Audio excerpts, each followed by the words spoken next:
నీకు ఇంటర్వ్యూ దాకా రావటమే కష్టం. Hmm. అట్లాంటి ఇంటర్వ్యూ వచ్చింది, క్రాక్ చేసుకున్నావు. క్రాక్ చేసుకున్నప్పుడు నువ్వు ప్రూవ్ చేసుకోవాలి నెక్స్ట్.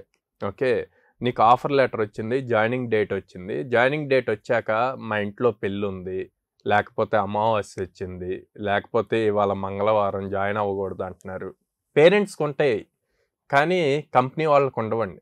కంపెనీకి ఎప్పుడు క్లయింట్స్ ఉంటారు, ఆ క్లయింట్స్కి ఆన్ టైం డెలివరీ చేయాలి, దానికి తగ్గట్టే హైరింగ్ జరుగుతుంది. ఎమోషన్స్ ఉండవు. ఎమోషన్స్ ఇవేమి ఉండవు.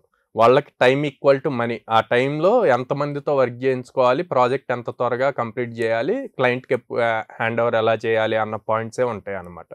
సో ఈ చూసుకొనే వాళ్ళు ప్లాన్ చేస్తారు తప్పితే లైక్ అమావాస్య కానీ ఇట్లాంటివి ఏమీ చూడరు అనమాట. అంటే పేరెంట్స్ కూడా మార్కెట్ని చూసుకోవాలి. బయట అన్ని లే ఆఫ్స్ గురించి అంటున్నారు కానీ మీ అబ్బాయికి జాబ్ వచ్చింది అంటే మీరు దాన్ని ఎట్లా యూజ్ చేసుకోవాలి అన్నది చాలా ఇంపార్టెంట్. దాన్ని at the same time students కూడా థింక్ చేయాలి, పేరెంట్స్కి అర్థమయ్యేట్లు చెప్పాలి.